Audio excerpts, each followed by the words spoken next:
This year we celebrate the 40th anniversary of Lutheran Church Extension Fund.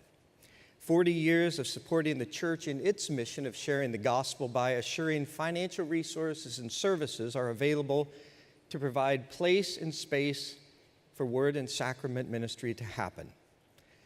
However, the idea of Church Extension Fund goes back a whole lot further than just 40 years. The year is 1904. The place, Connecticut. Several local Lutheran congregations pooled together $400 so that Zion Lutheran Church, Bridgeport, Connecticut, could open a Lutheran school. That event is considered by most to be the birth of the church extension idea. As church extension ministry grew throughout the early parts of the 20th century, the Synod itself took over the collection, allocation, and repayment of funds for church and school building projects. But that was a big job for a rapidly growing synod. From the very start, however, loan demand always outpaced the supply of funds, particularly so in the 1950s when the synod planned to open 1,350 new mission starts in just 10 short years. This push for rapid growth and expansion triggered an immediate sharp increase in loan demand. And unfortunately, new and smaller districts didn't have the financial resources necessary to support that demand. Now, up until that point in time, most contributions to the fund were just exactly that, just a contribution. This meant that there was very low interest yield, or sometimes none at all. Things needed to change as the rising demand was happening. And this is where the investment dollar concept was born. The invested dollar was a simple concept. This investment could be loaned, and upon repayment by the borrower, it was available to use again and again and again. And with higher interest rates, the opportunity to help support the church and earn a good return became attractive to tens of thousands of LCMS investors. As the popularity of this concept grew, so did the demands of managing such a fund. It was obvious to the board and to Synod that they needed someone working full-time in church extension work. And so the Synod hired the first church extension executive, Fred Leitz. Fred was instrumental in the growth of Church Extension Fund from being a simple LCMS department to its legal incorporation, June 18th, 1978, as a national entity, Lutheran Church Extension Fund. The idea of LCEF was quite simple. Expand the capacity of the whole by consolidating the work of individual CEF districts, reduce duplication and waste, streamline the process, and assure legal compliance and financial strength. Grow a fund that had the financial capacity to serve the entire breadth of the church. And today, with nearly $1.9 billion in total assets, LCF is doing far more than Fred and his friends could have ever imagined. We are blessed to be a part of this rich and extraordinary history. But I'll let the following video tell you a little bit more of that story.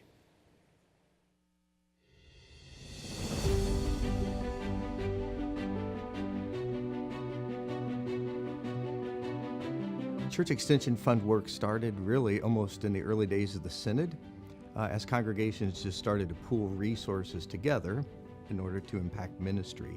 In those early years of the LCMS in the early 1900s, that started to happen at district levels. All the district church extension funds were filing 265 filings to comply with the state regulations. This was in by 1976-77. And we were spending over $1 million collectively with the districts and the National Church Extension Program And they said, we got to do something. We can't be spending money like that. The Synod saw the need for churches, Lutheran churches, to have a source of funding, and they took the various CEF programs from the various districts, combined them into one, and thus created the Lutheran Church Extension Fund in 1978. In 1978, October 1st, we converted all of the church extension notes and bonds into Lutheran Church Extension Fund notes and bonds. I remember we got so bombarded that they moved us to another location with folding tables and chairs. They hired temporary people, and for the next 3 months, that's what we did. And the office itself was very outdated. Literally every desk was different heights, different widths, different colors. Those first couple months were really scary and exciting and yet daunting. I don't think we were ever prepared fully for the tasks that lay before us, but we did the best we could. Fred Leitz was the first president of the Lutheran Church Extension Fund right after its incorporation, but he also served as the Church Extension Director when the National Church Extension Fund was a part of the Synod. Oh, Fred was a saint. In my mind, he was a saint on earth. Never got angry. He was just a gentle soul. He had passion for the ministry, and he was a strong relational person, very strong promoter, and he was part of the initial group that had the vision for LCEF. In 1979, Art Hockey became the second president of Lutheran Church Extension Fund. Under the leadership of Art Hockey, the thing that I noticed quite often was he had this get it done type of attitude. And just during his tenure, 26 of the 35 districts joined LCEF. He was very serious about his approach, but yet he was very sincere. I love the sayings that he always brought to the workplace. One of his favorites was, if you're going to do the long jump, you got to be prepared to get some sand in your shorts. He was fun-loving. He knew how to entertain. He was a gentle soul, but yet he believed in excellent customer service. He provided excellent customer service, and he expected it of you. And I believe that both he and Fred Leitz turned me into the customer service person I am today. Dick Bryant then took over after President Hockey passed away, and he really helped us get through that whole period of LCEF. I mean, he was very kind and prayerful with us. I also had the opportunity to work with the youth gathering. So under Vic's leadership, he allowed me to open the LCEF exchange and cash travelers' checks. Vic was with us in the San Antonio gathering. Now, he didn't just sit and supervise. No, he got in the ticket booth and cashed the travelers' checks with us. When Merle started, the apprehension was he came from a military background. He brought discipline, which was needed, but he also brought something that really enhanced the work of LCEF. And during his tenure, we grew dramatically. We actually started our flagship product, which was the Steward account.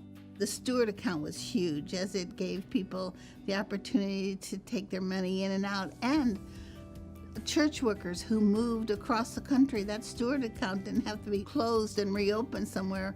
It just went with them. The LCEF, when I joined, was an excellent organization. And I told everyone then, and I say it now, that the greatest gift they gave to me was highly qualified, highly motivated individuals.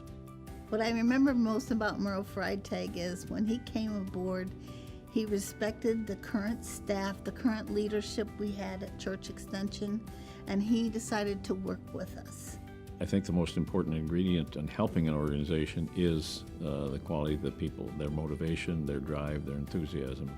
And we've got that in abundance and had it when I got here, and I hope I sustained it and is still sustained today. For Merle's military background, he was a strong believer in pomp and circumstance and celebrating events. So we had cake cutting and photos, a lot of photos during that time. On a personal basis, I would say that the LCEF is probably the most enjoyable, fulfilling mission that I could have had. Helping others to do what they need to get done and to be a part of that process, and then to be embraced by fellow believers in your day-to-day activities. I walked into LCEF headquarters every day with a smile on my face, and I was met with smiles and enthusiasm and optimism and a dedication that I have never found anywhere else. This is the most energetic, most dedicated, most Christian group I've ever had the chance to work with. And it's just a blessing to me that God has chosen me to be in such a great organization. In 2010, Rich Robertson became the 5th LCEF president. And I believe he had a goal to young LCEF up, not only the investor, but also the leadership of LCEF. And his second goal was to make us relevant for the future, and that meant change. The global impact of LCEF is now being felt. In the beginning of LCEF, clearly the focus was on congregations and the need to support our congregational growth that we have. And today, there's been a lot of expansion beyond our traditional borders of the United States. The International School in Shanghai is one of several initiatives that the LCMS took many, many years ago and started a concept which has evolved into a much greater mission field for us, especially reaching out to expatriates. We took what was a very weak case from an economic standpoint, but a very strong case from a mission standpoint, and we approved the startup of Shanghai. And since then, we've also opened one school in Hanoi, and we already had one in Hong Kong, so it's been a great effort, and I was privileged to be a part of that decision process. We're filled with people who want to achieve the mission, to reach out and make Jesus known to more people. The LCEF does that, and so we have an impact not only in our local areas, but also on a grander scale. One that is very active right now is in Uruguay in South America. About a year or two ago, we began discussing the opportunity for a university, a Lutheran university in Uruguay. These kind of opportunities are things that perhaps in the past LCEF was not engaged in, only because we didn't have knowledge of it. We partner with the International Mission Group of the LCMS, and they've brought these kind of opportunities to the forefront that we evaluate, and we have a great chance to be able to support their ministry. In 2017, Bart Day became the 6th LCEF president. The mission of LCF is to assure that there are strong financial resources to come alongside of congregations or organizations or schools to provide the capital resources they need to make ministry happen. I think the mission of LCF is important because it gives our investors an opportunity to be really connected to ministry collectively as a whole in ways that individually we couldn't. We can each see work in our own congregation or locally, but when you're a part of LCEF and you start to amass nearly $2 billion in assets, it truly allows you to be a part of something huge that's impacting ministry all around the world. Well, we celebrated the 25th anniversary on my watch, and so the 40th anniversary is another step in that direction. And it is a good time to stop, not to reflect on what we have accomplished, but what God accomplished through us. 40 years is a significant hallmark, and I'm just proud to have been there for a part of that.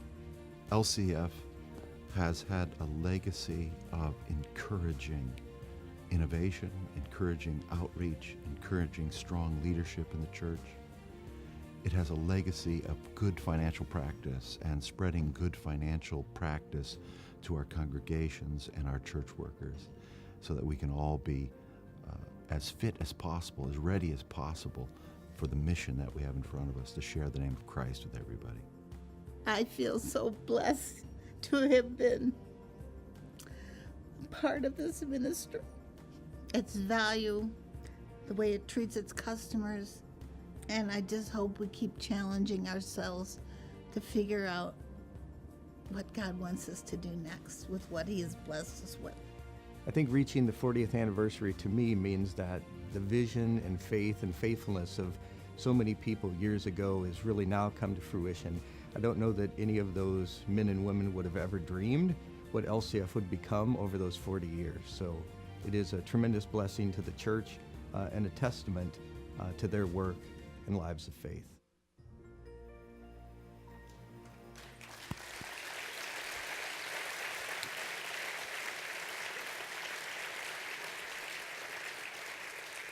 The Lord has richly blessed LCF for the last 40 years. And this strong and financial base means that the important role that LCF plays in supporting the church will last long into the future. Thanks be to God, for He does all things well. I do want to pause for a minute and bring your attention to a special opportunity that is related to our 40th anniversary. As you're going to hear throughout this weekend, it is through our investors, really only through our investors, that we are able to support LCMS congregations, schools, individuals, and organizations like yours. Without investors and their invested dollars, the work will not occur. When you join with over 60,000 investors, you know how your investments are being used to serve churches and church workers that are helping to further the mission of the gospel. And the demands for place and space are growing. And this means that right now, LCEF needs additional capital to fuel a growing loan demand. In the first quarter of this year, LCEF has provided $100 million in loans in just the first quarter alone. Churches are growing.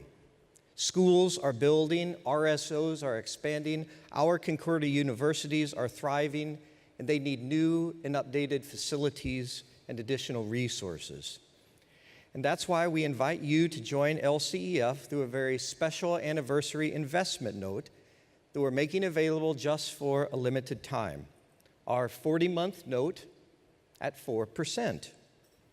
The goal for LCEF is to raise $100 million in new capital. And after just a few weeks of this opportunity being out and about in the church, I'm happy to tell you tonight that we are almost halfway there. $49.1 million of new invested dollars have come to LCF in just the past few weeks. Yeah, it's great.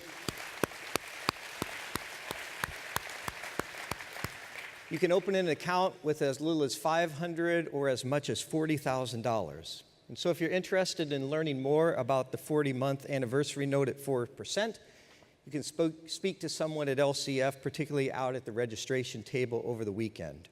We hope that you will partner with us in supporting this time of exciting growth and expansion in the life of the church. But allow me to close with this. It is only by our Lord's generous and loving hand that LCEF has grown and flourished these past decades. And it is through the people. It is the people who make up the LCEF family that God has worked through to bless us in such amazing ways. Special people like Karen Dreyer, who you saw crying in the video. And people like Tom Helfrich and Steve Heeman and Denny Johnson. All four of those individuals are retiring this year after decades of service. You can even hardly talk about LCF without mentioning those four names. Karen celebrated her 45th anniversary with LCF this year before her retirement. And moving between departments over those years, if you know Karen, she loved on every single LCEF borrower and investor that she ever came in contact with. Tom celebrated his 38th anniversary, starting at LCEF in 1980, and has served as CFO since 1999. Steve Heeman is retiring this year as the Southeastern District Vice President, and after 20 years working in the district, Steve has closed over 600 loans totaling over $400 million. And Denny retires this year after 25 years of service to LCEF and the North Wisconsin District, the very first district to enter LCEF all of those years ago. But in just the last decade alone, Denny has supported over $60 million of new expansion and growth in the district. Karen, Tom, Steve, and Denny, they believe in and they share our mission to spread the gospel, and they have lived this through their daily vocations of service to LCEF. We deeply appreciate their service, and they will be sorely missed. So let us give them another round of applause.